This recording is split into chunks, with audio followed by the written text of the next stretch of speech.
We're going back in time to the first Thanksgiving to get turkeys off the menu. What's up, YouTube? Today, I want to talk about FREEBIRDS. In November of 2013, animation studio RealFX finally achieved their decades-long dream of creating an original animated feature film with the release of FREEBIRDS, a movie about turkeys in a time machine traveling back to the first Thanksgiving to get turkey off the menu. However, after a lukewarm opening weekend, poor reception from critics, and being completely overshadowed by the highest-grossing animated film of all time just a few weeks later, this movie failed to become the perennial Thanksgiving classic that the studio hoped it would be. So in today's video, I'm going to be diving deep into the turbulent production behind this movie that includes multiple directors with entirely different visions for the film, talk about what does and does not work with the finished product, and finally, figure out why this movie failed to take flight. But before I do, if you've been enjoying my content, please like and subscribe. It really helps the channel a ton. Thank you so much. Now, dip yourself a plate of Thanksgiving dinner, sit back, relax, and let's talk turkey. Okay, to tell the story of how this movie got made, we're gonna have to go back in time to the first Thanksgiving, to 1993, where a group of artists in Dallas, Texas started a company called RealFX with a rare computer animation program and dreams of becoming a top commercial shop and maybe one day making their own computer animated movie. Over the next few years, they were able to create ads for some big companies like Target, Gatorade, and Hasbro on these G.I. Joe shorts. Then, in 1999, one of the founders, Brandon Oldenburg, got the rights to create a short animated film based on William Joyce's book, The Man in the Moon. It was a combination of real-life miniatures and computer-generated animation. Although this was never officially released, it would open doors for the studio later on. In 2002, RealFX landed their first Hollywood movie roles, creating the VFX for Spy Kids 2 and helping out Blue Sky on the Robots and Ice Age movies. In 2006, they worked with Disney Animation, creating the opening scene for the movie The Wild, which is honestly the best part of that movie. Then, in 2007, they met with DreamWorks Animation and showed them the Man in the Moon short film they had been working on, and DreamWorks chose to buy the film rights from them, resulting in what would later become The Rise of the Guardians. Don't ask me how. In 2009, they landed a job creating stereoscopic 3D short films of the Looney Tunes for Warner Brothers, and these were incredible pieces of animation. This was one of the very first times that a 2D cartoony aesthetic had been successfully achieved in 3D animation, featuring animated smears, multiples, and highly sculpted cartoony expressions in every frame. They ended up making 6 of these shorts with Warner Brothers, and they were highly acclaimed. The Looney Tunes had never looked this good in 3D, and honestly haven't looked this good since.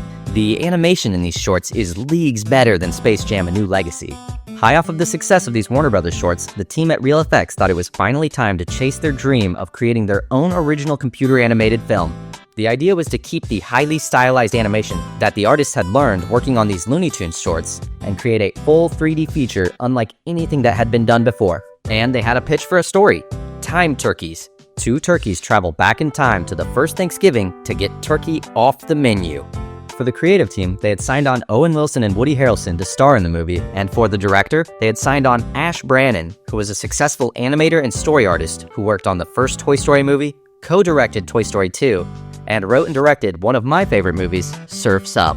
They also brought on the now-disgraced animator John Kay to help with some development art early on. But it was short-lived, as most of the work he provided was way too perverted to ever be in a movie. Like this joke he wrote about a breeding hen, which is insanely gross. Anyway, they continued to move forward with the project, locking in on the character designs by Andy Bialik. I love how some of these look like Chicken Joe from Surf's Up. And they even started on some animation tests that you can see here. This version of the story, I'm told, was wildly funny, cartoony, and joke-based, even including a Terminator pig from the future who's determined to stop the turkeys from completing their mission. However, in 2012, it was announced that Relativity Media, led by the failed producer Ryan Kavanaugh, would co-finance, co-produce, and distribute the film. Along with this announcement, there was a total overhaul of the film. They changed the title from Time Turkeys to FREEBIRDS. They fired the director Ash Brannon and replaced him with the Horton Hears a Who director, Jimmy Hayward, who was fresh off directing Jonah Hex, which is widely considered to be the worst comic book movie of all time, even by its star, Josh Brolin. So they completely threw out the script, character designs, and overall Looney Tunes vibe in favor of a more traditional, safe animated feature, keeping only the 2 lead actors and the idea of turkeys traveling back in time. Also, the release date was moved up an entire year from November 2014 to November 2013, meaning they would have less than 2 years to complete the movie from the ground up. So, how did the movie turn out? Well, let's go over the finished story real quick before diving into the critical and financial reception. The movie starts off with Reggie, a blue turkey played by Owen Wilson, and he's not like the other turkeys. He's a smart turkey. He tries to warn his flock of their impending doom on Thanksgiving, but they just kick him out to fend for himself. Outside, he meets the president's daughter, and he is chosen to be the pardoned turkey that year. For anyone who isn't in the US or doesn't know, every year the President of the United States picks one turkey to pardon or not eat that year as a sign of respect or something. So Reggie is taken to Camp David to live the rest of his days out in peace, where he mostly just eats pizza and watches Mexican telenovelas.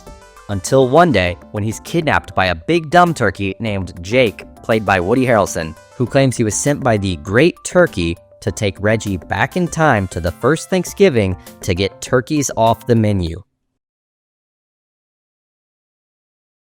So they sneak into a government base and steal the experimental egg-shaped time machine named Steve, played by George Takei, and travel back in time to the first Thanksgiving in 1621.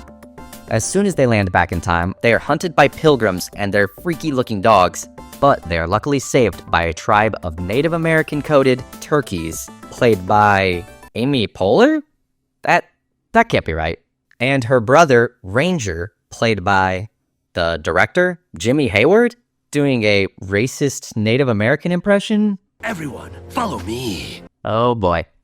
The native turkeys take Reggie and Jake back to their underground home, where they meet Chief Broadbeak, played by the always amazing Keith David, and he orders Ranger, Reggie, Ginny, and Jake to go spy on the pilgrims. While on their mission, Ranger and Jake get into a macho dance battle that is honestly a pretty fun and impressive bit of animation.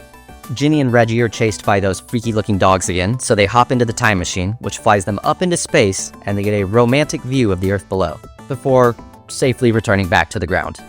Jake realizes that it's the night before Thanksgiving, so he kidnaps Reggie to try and stop it together, as he explains his tragic backstory, where he was a factory-farmed turkey whose mother helped him escape with her eggs to hopefully start a new flock of free birds. Sadly, he failed to get the eggs out, and he's lived with that guilt ever since. They come up with a plan to destroy all the pilgrims' weapons tonight, so they can't hunt any turkeys tomorrow. They blow up part of the armory, but sadly, Jake left behind a trail of gunpowder, leading the hunters straight to the turkey's secret base. Many of the turkeys are captured, and Broadbeak sacrifices himself to ensure that the remaining turkeys can escape in an extremely dramatic moment. The next morning, the turkeys hold a funeral for Broadbeak in another dramatic moment where it is revealed that Broadbeak had selected Ginny to be his successor as chief of the turkey tribe. Seeing that they failed and just made everything worse, Reggie decides to go back in the time machine, back to his cushy life as the pardoned turkey. But when he gets back to the future, he meets another version of himself who just tells him to go back in time because everything he wants is back in 1621. Oh, and there's 2 other versions of him there too, because comedy, I guess. Wow. And how'd that affect you with guys? Meanwhile, back in 1621, the turkeys are going to war with the pilgrims on the morning of Thanksgiving. The pilgrims fire a bunch of cannonballs at the turkeys, but just at that moment, the time machine arrives, creating an electromagnetic storm that sucks up all of the cannons and cannonballs into time-space. Reggie descends down like a god, bringing pizza for all the pilgrims and Indians to share, thus officially taking turkey off the Thanksgiving menu and replacing it with... Wait, what? He brought Chuck E. Cheese pizza? Can you imagine how insane our modern world would be if a turkey came down from the sky with boxes of Chuck E. Cheese pizza for the first Thanksgiving? First of all, we would all worship turkeys as gods. And second, we would probably worship the face of Chuck E. Cheese as a god or a symbol of our newfound pizza turkey-based religion. All of the turkeys are saved, and Reggie decides to stay back in 1621 with Ginny and the flock of native turkeys, while Jake heads back to the time machine to have more adventures. And that's the end of the movie. So, how was the movie received upon release? Well, it currently sits at a 20% critic score on Rotten Tomatoes. And I think critic Alonso Duralde summed it up nicely when they said, even setting aside the film's disregard for time travel paradoxes and genocide metaphors, trust me, you don't want to wade into either of those. FREEBIRDS just isn't funny. FREEBIRDS was released on November 1st to a $15 million opening weekend. Any hope they had of making more money with the Thanksgiving movie over the Thanksgiving holiday was completely crushed when the smash hit Frozen opened that holiday weekend and went on to become the most successful animated movie ever at the time.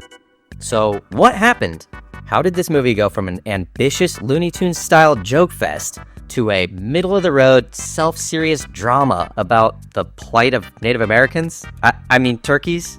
Well, I was able to speak with an animator from Real Effects at the time, Eric Drobile, who helped shed some light on the making of this movie.